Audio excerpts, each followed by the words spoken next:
बोलिए वृंदावन बिहारी लाल की जय। आप कृष्ण सुदामा की कथा सुन रहे हैं। आप भाग्यशाली हैं। आप भक्तमाल की कथा सुन रहे हैं। घर बैठे आपको कथा मिल रही है। आप आगे कथा सुनिए। सुदामा जी पुराने फटे से वस्त्र में बंधे चिड़ुआ की छोटी सी पोटली को बगल में छिपाए हुए थे। भगवान ने पूछा, प्रिय मित्र, मेरे लिए क्या लाए हो? मेरे लिए भाभी ने कौन सी भेंट भेजी है? उस भेंट को तुझ जानकर सुदामा जी उसे दे या ना दे ये निश्चय नहीं कर पा रहे थे। भगवान का प्रेम और अपनी दीनता देखकर वह बहुत सकुचा गए। भूमि की ओर देखने लगे, आंखों में आंसू आ गए। भगवान ने पोटली खींच ली और उसमें से एक मुट्ठी अपने मुख में डाल ली। उसके बाद दूसरी और ली। उस परमोह उपहार का स्वाद पाकर आप अति प्रसन्न हो गए और तीसरी मुट्ठी लेना चाहते ही थे कि रुक्मिणी ने भगवान का हाथ पकड़ लिया। कहने लगी कि ऐसा सुगंध स्वादिष्ट वस्तु को आप अकेले ही न खाइए, इसमें से थोड़ी थोड़ी हम सबको भी बांट दीजिए। तब शेष एक मुट्ठी चिड़वा भगवान ने रुक्मिणी को दे दिया। वह सुदामा के प्रेम से अति ही संतुष्ट थे। प्रभु ने सुदामा की और पत्नी के भावों को विचार कर अपार संपत्ति दे दी, पर सुदामा जी को इस तत्व का कुछ भी पता नहीं। 7 दिन तक रहकर मित्र सत्कार से संतुष्ट होकर विदा हुए। प्रिया मित्र के वियोग में सुदामा को बड़ा कष्ट हुआ। ये मित्रता का रहस्य है। पुनः ये भी विचार कर कि प्रभु का स्नेहिल स्वभाव है, बिना खाए मांगेंगे नहीं, और यदि इस रूखे चूड़े को खाने से प्रभु के पेट में दर्द होने लगा तो लोग कहेंगे कि ब्राह्मण ने न जाने क्या खिला दिया, प्रभु को कष्ट हो गया। फिर तो उन्हें भी दुख और हमें भी दुख, अतः छिपा लिए, प्रकट ही नहीं करना चाहते थे। श्री सुदामा जी लेटे हुए थे, प्रभु चरण सेवा कर रहे थे। भगवान कृष्ण स्वयं सुदामा जी के चरण दबा रहे हैं और पूछ भी रहे हैं, कहो मित्र, क्या दिया है भाभी ने सौगात? ये अपनी दीनता निवेदन कर रहे थे। तब प्रभु ने कहा कि जरा करवट बदलें तो इधर के अंगों की भी सेवा कर दूं। परंतु ये करवट लेना नहीं चाहते थे, क्योंकि इधर ही तो वह तंदुल की पोटली छिपाए हुए थे। अतः बोले कि इधर के अंग नहीं दुख रहे हैं, बस आप रहने दीजिए। जब प्रभु ने करवट बदलने के लिए बड़ा जोर दिया तो गठड़ी को संभालते हुए उठ बैठे। प्रभु ने देख लिया पोटली को और पूछने लगे कि मित्र ये क्या है? ये बोले कि इसमें ठाकुर पूजा की सामग्री है। ठीक भी है तो ठाकुर जी का भोग ही, और कुछ गोली चूर्ण है आदि आदि। प्रभु ने हंस कर कहा। ये कहते हुए उस गठड़ी को खींच लिया। खोलत सकुचत गांठरी चितवित हरि की ओर, जीर्ण पट पटी छुटी परे बिखरी गए ते ठौर। इसमें सुदामा जी की दीनता की प्रकाष्ठा दिखाई गई है। जिस वस्त्र में चिड़वा बांधा था वह इतना जीर्ण शीर्ण था कि गांठ खोलते खोलते फट गया। एक मुट्ठी हरी भरी लई लीनी मुख में डारी, चबन चबात करन लगे चतुरानन त्रिपुरारी। बोलिए वृंदावन बिहारी लाल की जय। इतना स्वाद पाकर भाव कि आज बहुत दिनों के बाद जैसा स्वाद शबरी के बेरों में मिला था, जैसा स्वाद विदुरानी के केले के छिलकों में मिला था, वैसा स्वाद सुदामा के तंदुलों में पाए। अतः रीझे हैं। पूना भाव ये है कि विधि है, जब किसी के यहाँ से सौगात आती है तो उसे कुटुंब परिवार परिचित प्रेमी जनों में बांट कर खाया जाता है। परंतु प्रभु तो बिना किसी के बांटे अकेले ही सब पाए जा रहे हैं। श्री प्रियदास जी कारण बताते हैं कि रीझे हैं इस दृष्टांत श्री शिवजी का। श्री रामा चार्य का प्रसाद बिना पार्वती जी को दिए ही पा लेने का। तभी तो कहा है कि भाव वशय भगवान संपूर्ण श्री भक्तमाल में भगवान की इसी भाव वश्यता का ही उद्घोष है। मुट्ठी तीसरी भक्त ही रुक्मणी पकड़ी बाह, ऐसी तुम्हें कहाँ भई संपत्ति की अनचाह। कहीं रुक्मणी कान में ये धौ कौन मिलाप, कर तो सुदामा ही आप सो हो तो सुदामा आप। और सुदामा को कृष्ण बना रहे हो और आप सुदामा बन रहे हो। बोलिए वृंदावन बिहारी लाल की जय। इस पर एक दृष्टांत है। एक बार दो फकीर मिले। एक ने पूछा, कहिए साहब कैसे चल रही है? उन्होंने कहा, अच्छी बीत रही है साहब, देते हैं खूब मौज से खाता पीता हूँ। पहले फकीर ने कहा कि ये कौन अच्छा बीतना है, ये तो कुत्ता भी कर लेता है, उसे भी तो साहब देता है और वह खाता है, तब फिर आप में और उसमें अंतर ही क्या रहा। दूसरे फकीर ने पूछा, आपकी कैसे बीतती है? तो उन्होंने कहा, मेरी अच्छी बीती है साहब, जो कुछ देता है उसे बांट कर खाता हूँ। अतः पायो बांटे कहाँ, फिर तो भगवान ने वह चिड़वा अपनी समस्त रानियों मित्रों एवं प्रवासियों को बांट दिया, चाहे एक ही चावल का तिनका उनके हाथ में आया। 7 दिवस यही विधि रहे, दिन दिन आदर भाव, चित्त चलियो घर चलन को, ताकर सुनो बनार। भगवान श्री कृष्ण ने विचार किया कि यद्यपि सुदामा के मन में कोई कामना नहीं है, परंतु इनकी पत्नी ने धन पाने की इच्छा से ही इन्हें जहाँ भेजा है। अतः भक्तवांछा कपल तरु भगवान ने विश्वकर्मा को भेजकर उनके ग्राम को द्वारका जैसी भव्य सुदामापुरी बनवा दिया। एक रात में ही झोंपड़ी के स्थान पर देव दुर्लभ ऐश्वर्य से परिपूर्ण मणिमय भवन खड़े हो गए। लेकिन महत्व की बात तो ये है कि सुदामा जी को इनकी गंध तक मिलने नहीं दी। प्रभु के इस महादान से वह सर्वदा अपरिचित ही रहे। प्रश्न, इतना अपार ऐश्वर्य देकर भी प्रभु ने इसे प्रकट क्यों न किया? समाधान है कि भाव ग्राही जनार्दन भगवान श्री कृष्ण को सुदामा जी के तंदुलों की तुलना में द्वारका का ऐश्वर्य भी हीन ही दिखाई पड़ा। अतः मारे संकोच के प्रभु ने जनाया नहीं कि मैंने दिया ही क्या है। जनाया तो तब जाता है जब अधिकाधिक करके दिया जाए। देखो, चावलों के बदले भगवान ने सुदामापुरी बना दी, फिर भी कहते हैं मैंने अपने मित्र को कुछ नहीं दिया। यहाँ तो अधिक की कौन कहे, बराबरी का भी नहीं है, कम है, नितांत कम है, अतः प्रकट नहीं किया। ये है सार और ये है भगवान के यहाँ भाव का सम्मान। बोलिए वृंदावन बिहारी लाल की जय। लीला बिहारी श्री कृष्ण मित्र को पहुँचाने चले, मुट्ठी बांधे हुए आ रहे थे। सुदामा जी ने समझा कि होगा मुट्ठी में कोई हीरा जवाहर पन्ना पोखराज मणिका आदि विदा होते समय देंगे। अगर एक भी बढ़िया रतन मिल जाएगा तो पंडितानी के दिन सुख से बीत जाएंगे। परंतु ये तो केवल लीला ही थी।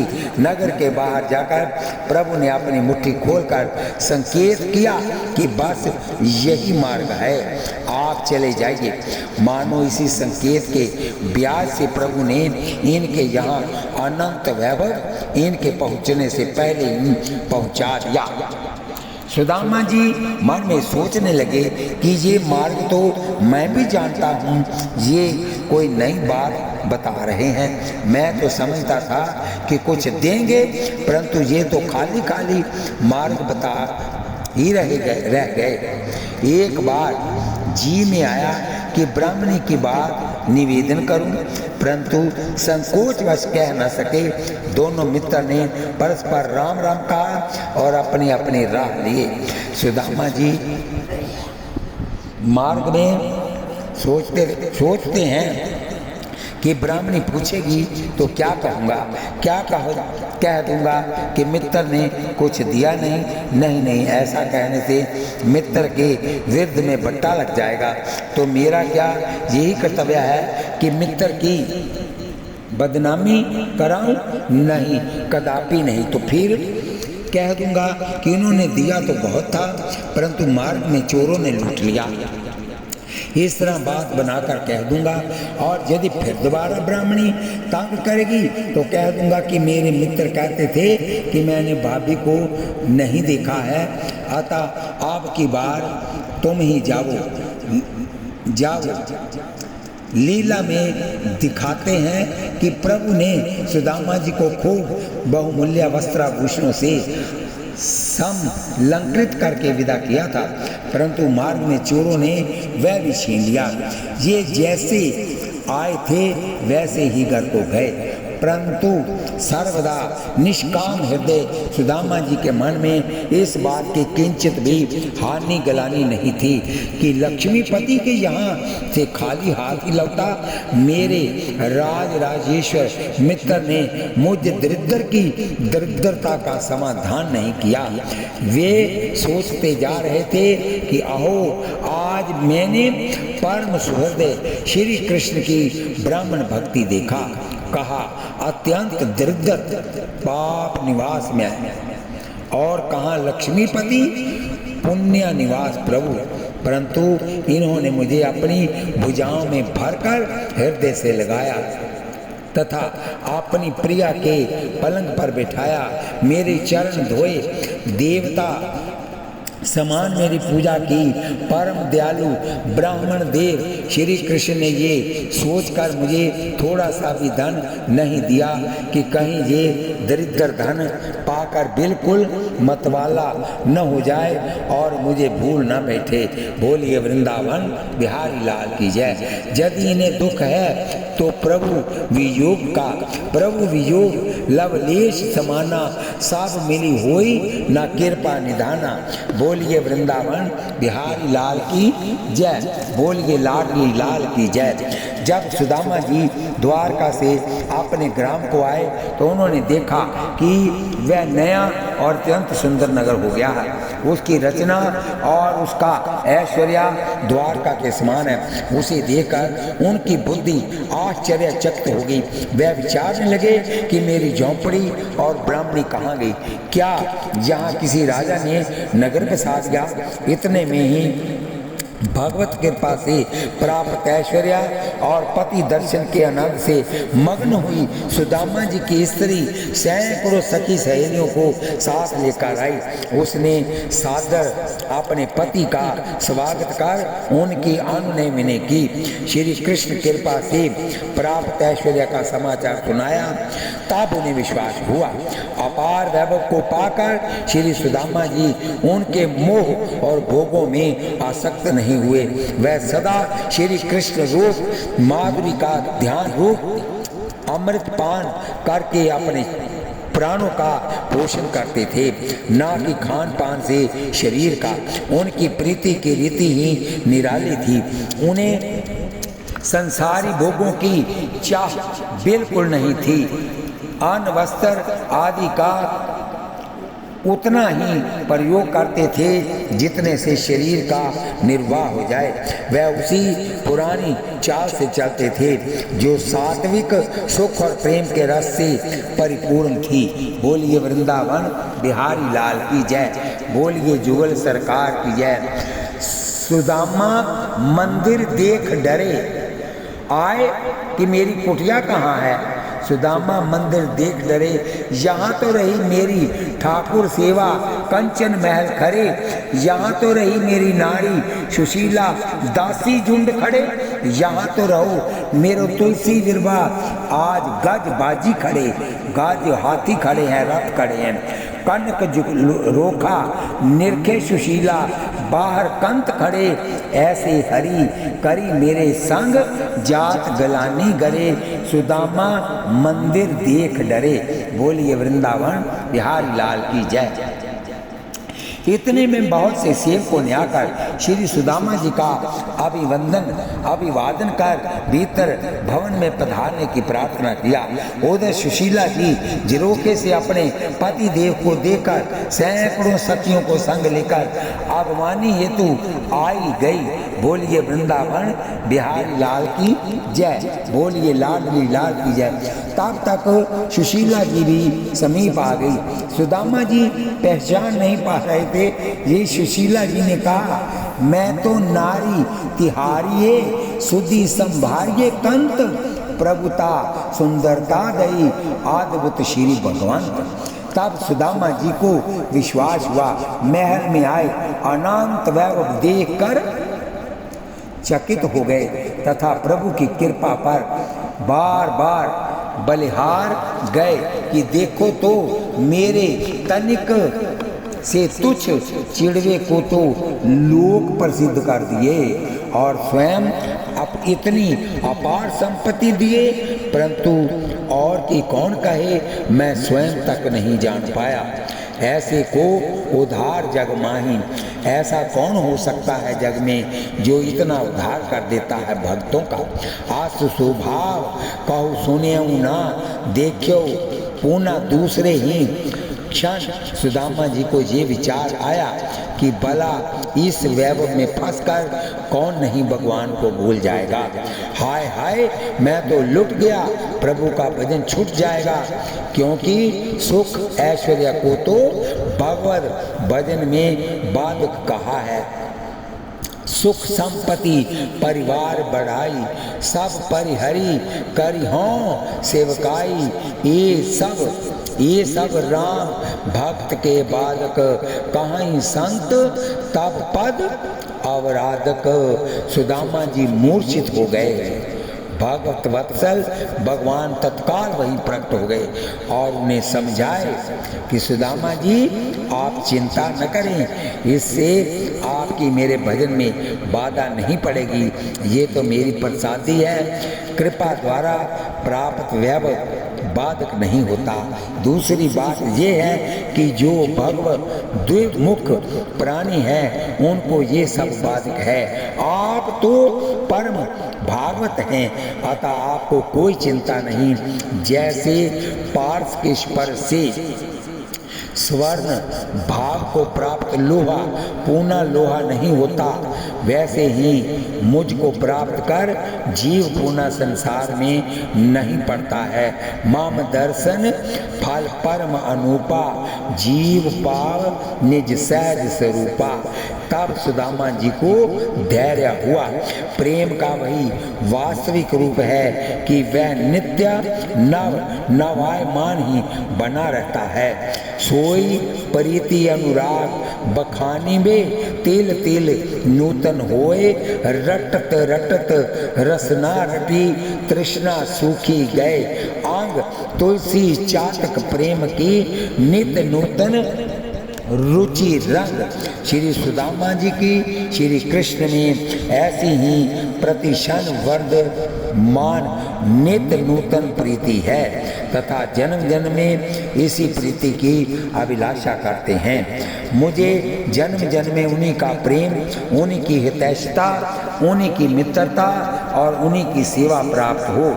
मुझे संपत्ति की आवश्यकता नहीं, सदा सर्वदा उन्हीं के गुणों के एकमात्र निवास स्थान महानुभाव भगवान श्री कृष्ण के चरणों में मेरा अनुराग बढ़ता जाए और उन्हीं के प्रेमी भक्तों का सत्संग प्राप्त हो। अवध राज सुरराज सिहाई, दशरथ धन सुनी धन दल जाई। ते ही पुर बसत भगत बिनु भरत बिनु रागा, चंचरीक जिमि चंपल बागा। रमा बिलास राम अनुरागी, तजत बमन जिमि जड़ बड़ भागी। सुमिरत राम ही तज ही जन तृण सम, विषय विलास राम चरण पंकज प्रिय जिनहि। विषय भोग बस कर ही की तीन हहीं, बोलिए वृंदावन बिहारी लाल की जय। जो रघुवीर चरण अनुरागी, ते सब भोग रोग सम त्यागे, ब्रह्म पयूष मधुर शीतल जो पै मन सो रस पावे, तो कत मृग जल रूप विषय कारण निशि वासर धावे, जेहि के भवन विमल चिंतामणि सो कत कांच बटोरै, श्री बिहारी दास रस रस मत जे तेना विषय खर जाई खाई। एक नगर में एक दृष्टांत सुनिए। एक नगर में एक राजा का देहावसान हो गया था। वहाँ नए राजा के चुनाव का ये नियम था कि प्रातः काल नगर द्वार पर जो कोई प्रथम मिल जाता उसे ही राजा बना दिया जाता। संजोग से एक बड़े त्यागी महात्मा कहीं से आए, नगर में प्रवेश नहीं कर पाए थे, तब तक नगर द्वार बंद हो गया। अतः रात्रि में द्वार पर ही पड़े रहे। प्रातः काल जब द्वार खोला गया तो सर्वप्रथम त्यागी जी ही मिले। मंत्रियों ने उन्हीं को राज सिंहासन पर बिठा दिया। त्यागी जी को राजोचित पोशाक धारण कराई गई, परंतु त्यागी जी ने अपना आड़बंद लंगोटी कमंडल कौपीन सुरक्षित रखा। उनकी अपेक्षा नहीं किया। अनासक्त भाव से राज्य की देखभाल करते रहे। हुक्म दे दिया कि खूब संत सेवा होने दो, ब्राह्मण भोज कराओ, गरीबों दीन दुखियों को अन्न वस्त्र बांटो, गोंटो छानो। नगर में अमन चैन छा गया। पड़ोसी राजा को जब ये सब मालूम हुआ कि महात्यागी इस नगर के राजा बनाए गए हैं, वह स्वयं रात दिन भजन पूजा में मग्न रहते हैं, प्रजा को खूब घोटने छानने की आज्ञा दे दिए हैं, तो भला ये राज्य कैसे संभाल सकते हैं।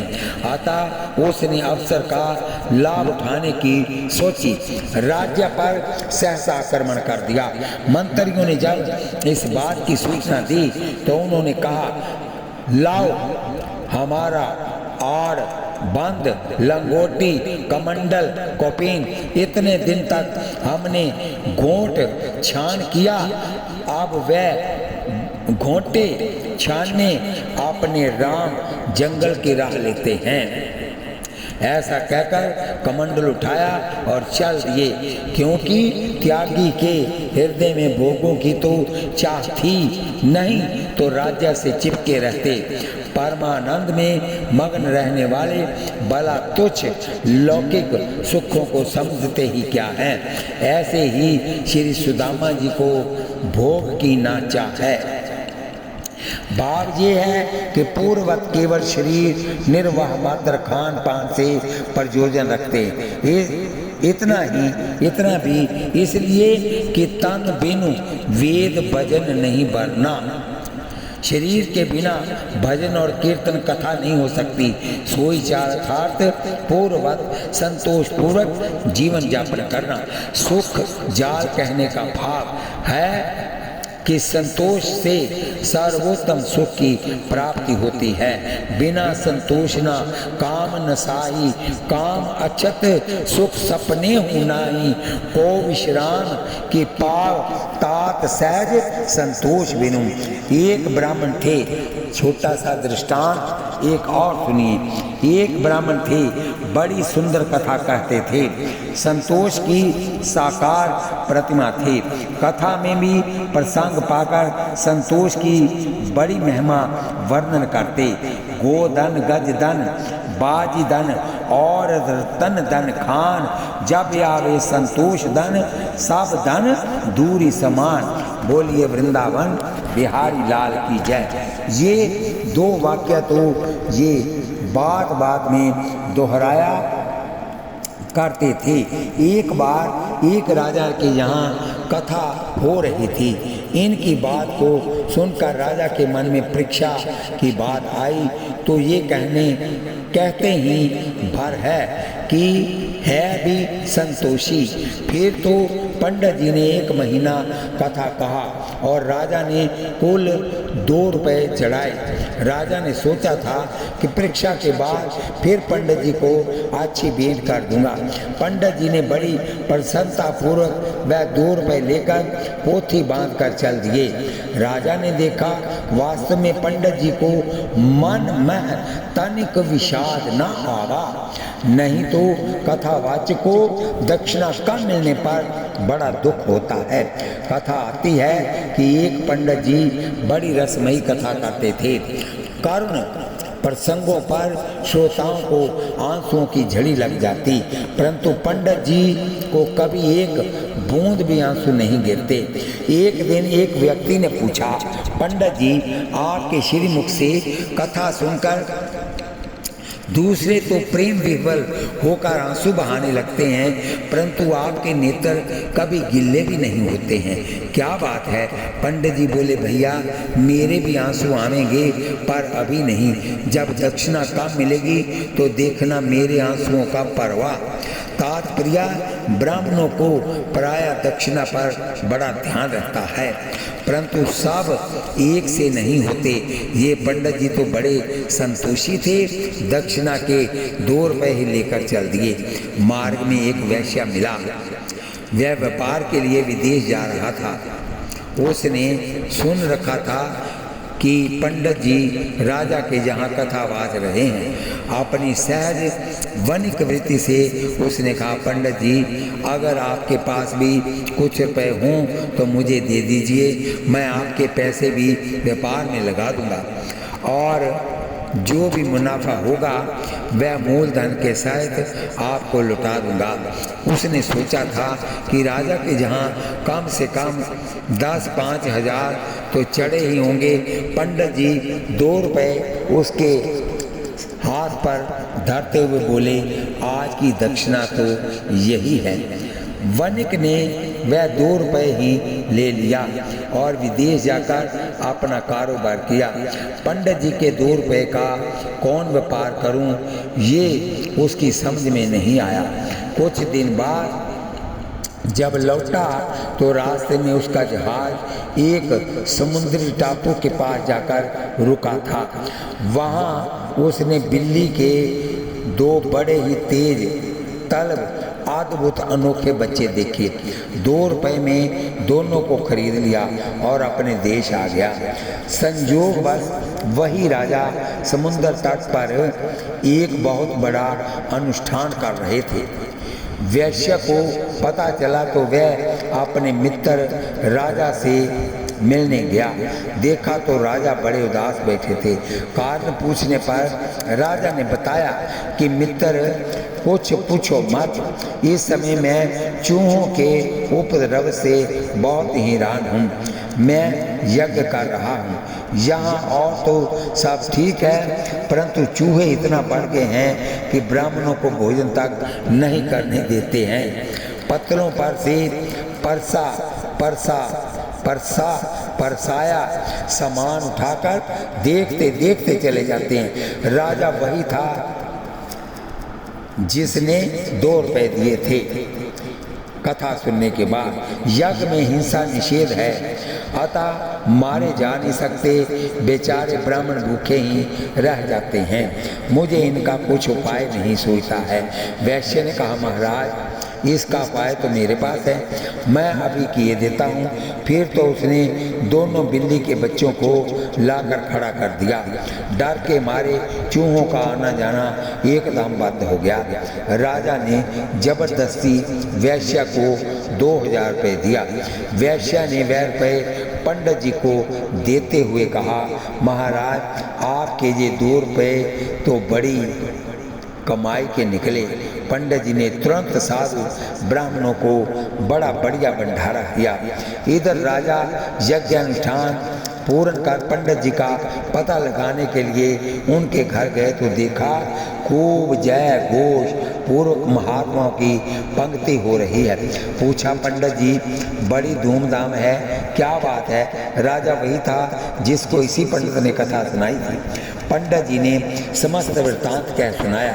सुनकर राजा बड़ा लज्जित हुआ, चरणों में पड़कर 5000 रुपया और भेंट किया और बोला, सचमुच संतोषी विपर सदा सुखी। अतः सुदामा जी भी डरे सोई चाल। सुदामा जी की भी ऐसी ही चाल है। बोलिए वृंदावन बिहारी लाल की जय। अब सुदामा भी कभी कभी स्वेच्छा से परम सुहृदय श्री कृष्ण से मिलने द्वारकापुरी जाया करते थे। एक बार की बात है कि वह सखा श्री कृष्ण से मिलने द्वारका को गए हुए थे। दोनों मित्र स्नानार्थ सरोवर पर जा रहे थे। मार्ग में सुदामा जी ने कहा, भैया कृष्ण, मैंने सुना है तेरी माया बड़ी प्रबल है, क्या कभी मुझे भी उसका चमत्कार दिखा सकते हो? श्री कृष्ण ने कहा, चलो मित्र, अभी दिखाता हूँ। माया नाट्य दिखाने के लिए प्रभु को कुछ रंगमंच पर्दा सीन थोड़े ही तैयार करना पड़ता है। तालाब में पहुंचकर दोनों मित्र ज्यों ही जाल में डुबकी लगाए तो सुदामा जी तो तुरंत ही एक विलक्षण देश में जा पहुँचे। देश बड़ा रमणीक था, वहाँ का राजा मर गया था। लोग एक योग्य राजा की तलाश में थे। तब तक जनता की दृष्टि इन पर पड़ी। इनके देवोपम स्वरूप को देखकर सब लोगों ने सर्वसम्मति से इनको राजगद्दी पर बिठा दिया। ये भी सुखपूर्वक राजकाज करने लगे। इनका एक रूपवती कन्या से विवाह हुआ, बहुत से बाल बच्चे हुए। इस प्रकार बड़े ही सुख में मानो कई वर्ष बीत गए। एक दिन देव दुर्विपाक वश इनकी पत्नी मर गई। ये बड़े ही दुखी हुए और उस दुख में भी बड़ा दुख ये हुआ कि उस देश की प्रथा थी कि स्त्री के मरने पर पुरुष को भी उनके साथ आत्मदाह करना पड़ता था। वहाँ के लोग इन्हें भी स्त्री के साथ जल मरने की विवश करने लगे।